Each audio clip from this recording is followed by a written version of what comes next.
Welcome to the Cyber Brief Project. If this is your first time listening, I explore creative and unexpected cyber attack techniques.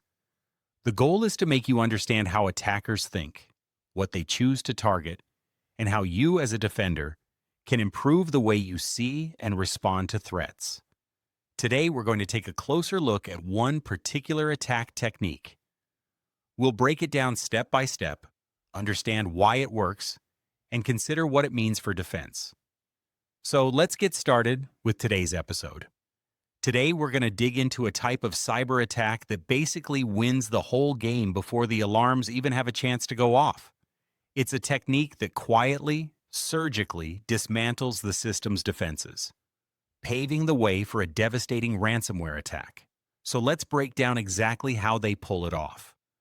This is the question that probably keeps security pros staring at the ceiling at 3 a.m. You can have the best, most expensive tools, the most advanced software money can buy, and yet the attack still gets through. How? Well, more often than not, it all hinges on one critical moment that happens in total silence, and that really gets to the heart of it. The main event isn't the noisy, obvious ransomware encrypting all your files. No. The real battle, the one that actually matters, is fought and won by the attackers in those quiet minutes beforehand. Their goal? To take out the one thing standing in their way, the security system itself. And the weapon they use for this is what researchers have dubbed an EDR killer. That's endpoint detection and response. It's basically the digital watchdog on your computer that's supposed to spot anything suspicious. This malicious tool is a purpose-built assassin, designed to do one thing and one thing only: neutralize that watchdog. Okay. So how does this digital assassin sneak past the guards at the front gate in the first place? Well, it all comes down to some really clever camouflage and deception. The way they do this is just brilliant. In a scary kind of way, they don't just drop a brand new, obviously malicious file. Instead, they take a real, totally legitimate program. In one case, a tool called Clipboard Compare, and they leave its official valid signature completely intact, but they've secretly tucked their own malicious code inside.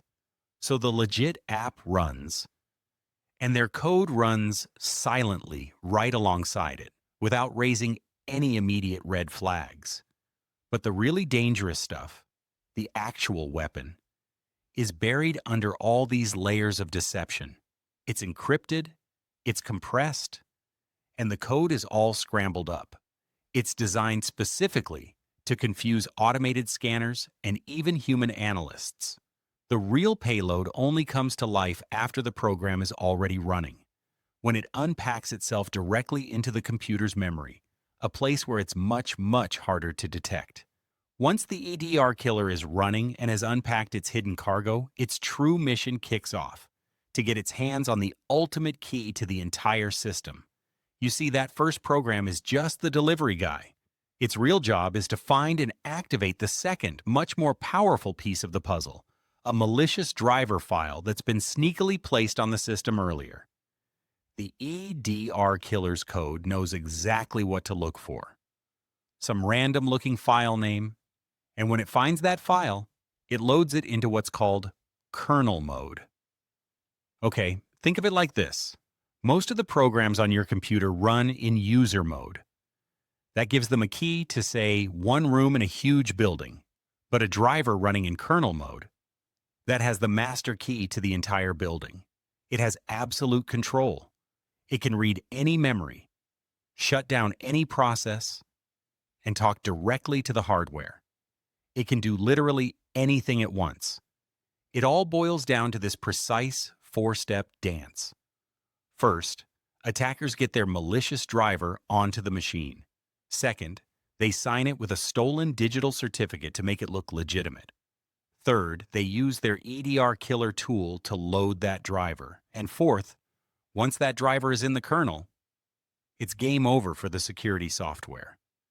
And that second step, using a stolen certificate, is just so crucial to this whole operation. These certificates are often swiped from small, unsuspecting companies. But here's the really scary part. Even if a certificate was officially revoked years ago, some Windows systems will still accept it, load the driver, and hand over those all-powerful kernel keys. So now with the master key in hand, the driver gets to work. And the consequences are incredibly fast and destructive. And look, this isn't targeting some obscure, outdated antivirus from 10 years ago. We're talking about a hit list that includes the biggest names in cybersecurity, market leaders that companies all over the world depend on every single day. Depending on the version of the EDR killer, it might go after just one, or it might try to wipe out a dozen of them at once. The speed of this is just breathtaking.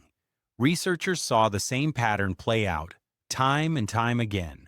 At minute 0, the EDR killer runs. Just 1 minute later, the malicious driver is loaded and the security tools are dead. And then, by minute 5, the coast is clear and the main ransomware starts to roll out. 5 minutes. That's all it takes. What's really wild is that this isn't the work of just one crew. It's a technique being used by a bunch of major ransomware gangs. We're talking RansomHub, MedusaLocker. The list goes on. This isn't just a single tool. It's become a shared criminal playbook.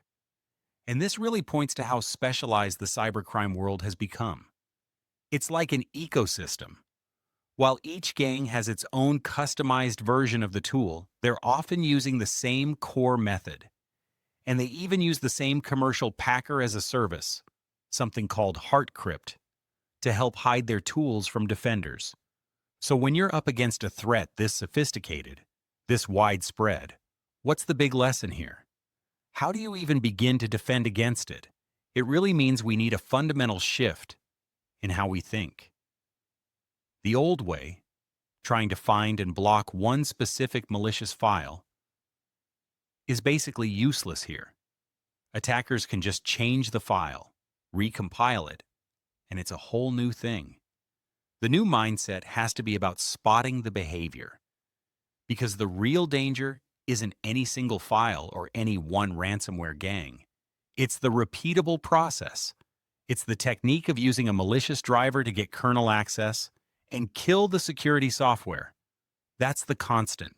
That's the part defenders can actually focus on and look for.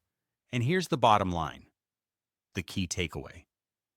If you can catch that specific action, that sudden suspicious loading of an unknown driver, especially one that's signed with a shady or revoked certificate, you can break the entire attack chain. You can stop the whole operation dead in its tracks before a single file gets encrypted. Which leaves us with one last critical question to ask ourselves. If the attackers are focused on a process, are our defenses still too focused on just the files? Are we actually watching for the right clues? Think about it. And thank you for listening. If you found this episode useful, you'll want to check out the description for more details on how defenders can block this technique before it succeeds. You'll find recommended configurations, key files to watch for, and the tools that can make the difference. You can also find this and all other episodes on our YouTube channel. Please share this episode with your team and subscribe so you never miss the next attack breakdown.